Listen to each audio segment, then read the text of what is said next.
તો અંબાજીમાં મકર સંક્રાંતિને લઈને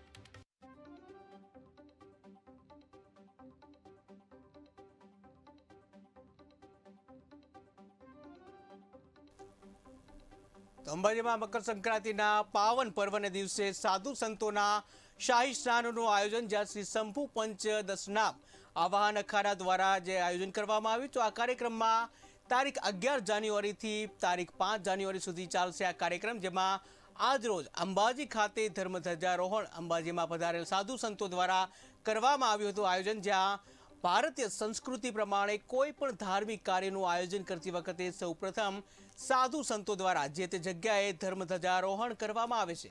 ત્યારબાદ અન્ય ધાર્મિક કાર્યક્રમોની શરૂઆત થાય છે, જ્યાં અંબાજી મંદિરની આજુબાજુમાં આવેલ માન સરોવરને સામે શ્રી શંભુ પંચ દશનામાં આવાહન અખાડાની ધૂણી લાવેલી છે.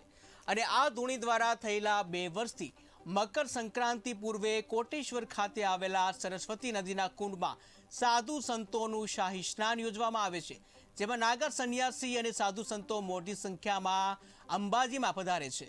આ વખતે પણ તારીખ 11 જાન્યુઆરીથી 5 જાન્યુઆરી સુધી સાધુના શાહી સ્નાન નિમિત્તે અંબાજીમાં હજારોની સંખ્યામાં નાગર સાધુ સંતો અને અન્ય સંન્યાસીઓ પર પધારી રહ્યા છે. આ કાર્યક્રમ નિમિત્તે 12 જાન્યુઆરીના દિવસે ધ્વજારોહણ કરવામાં આવ્યું અને ગણેશજીની આરતી કરવામાં આવી. ત્યારબાદ 13 જાન્યુઆરીના દિવસે ગૌમાતા પૂજન કરવામાં આવશે અને 14 જાન્યુઆરીના દિવસે કુમારિકા પૂજન અને બાલિકા ભોજન કરવામાં આવશે, કે જ્યાં તેમજ 15મી જે જાન્યુઆરી છે ત્યારે મકર સંક્રાંતિના દિવસે સાધુ સંતોની ભવ્ય શાહી શોભાયાત્રા નીકળશે અને કોટેશ્વરના સરસ્વતી નદીના કુંડમાં શાહી સ્નાન કરાવવામાં આવશે.